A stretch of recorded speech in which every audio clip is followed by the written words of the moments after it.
Allora, parliamo di Padova Est, quindi del nuovo ospedale di Padova, chiamiamolo così. Il primo polo, insomma, ecco.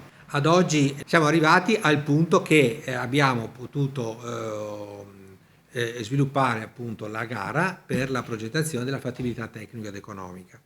E cosa vuol dire? Vuol dire che stiamo esaminando le offerte che ci sono pervenute, degli studi di ingegneria e di architettura che poi appunto al vincitore di questa gara che stiamo facendo affideremo la progettazione effettiva dell'ospedale.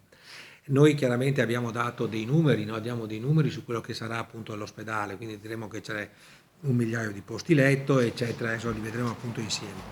Sulla base di cosa? Sulla base di una prefattibilità che è stata fatta a suo tempo.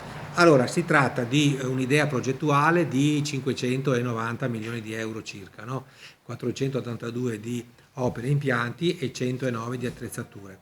Si è previsto un periodo di realizzazione di 7 anni e con un contributo diretto regionale di 160 milioni di euro e il resto mediante appunto acquisizione di un mutuo.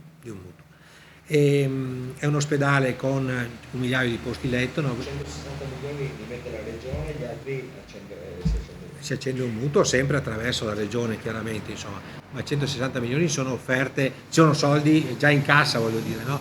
Che ci consentono di lavorare, insomma, no? La regione ha approvato non più tardi di circa della delibera appunto regionale che ha praticamente finanziato tutta l'opera. Questo è molto importante perché ci consente di procedere nel percorso, insomma, no? Perché con i 160 milioni arrivavamo fino a un certo punto, ma la certezza del finanziamento ci porta a dire ok, abbiamo tutto in mano.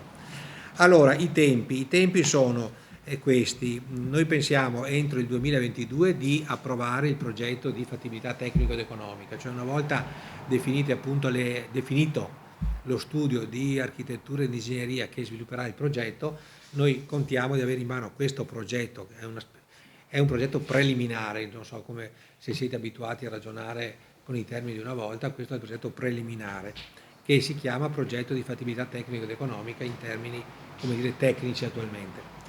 Poi, se tutto va come deve andare, noi possiamo continuare a lavorare con questo studio, quindi non è un'opzione, e sviluppare con lo studio o con altri, in base a quello che decideremo, il progetto definitivo, il progetto entro sempre il 2022, entro il 2023 il progetto esecutivo. Pensiamo di poter avviare i lavori entro il 2024-25 e quindi di attivare l'ospedale entro il 2028.